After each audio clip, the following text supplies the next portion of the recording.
അയോധ്യ ഒരുങ്ങിക്കഴിഞ്ഞു ഭഗവാൻ ശ്രീരാമന്റെ പ്രതിഷ്ഠയ്ക്കായി.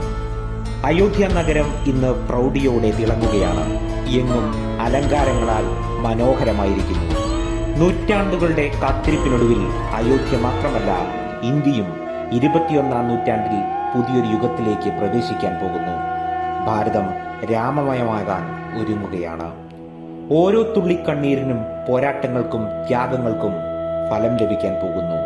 ഇത് ഓരോ രാമഭക്തന്റെയും സമർപ്പണത്തിന്റെയും ഭക്തിയുടെയും ഫലമാണ്. ഓരോ ഹൈന്ദവന്റെയും സ്വപ്നത്തിന്റെ കൂടി ഫലമാണ്.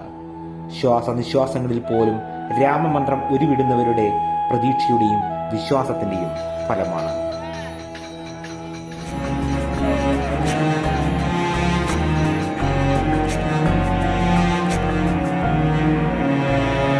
राम आएंगे तो अंगना सजाऊंगी, दीप जला के दिवाली मैं मनाऊंगी.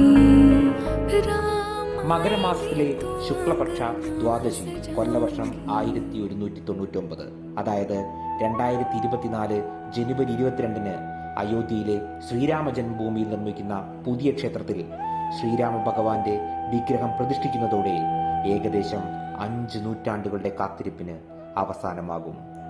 ഭാരതീയ സംസ്കാരത്തിന്റെ സമ്പന്നമായ പൈതൃകത്തിന്റെ പ്രകാശസ്തംഭമായി ശ്രീരാമന്റെ ഈ മഹത്തായ ക്ഷേത്രം ഉയർന്നുവരും.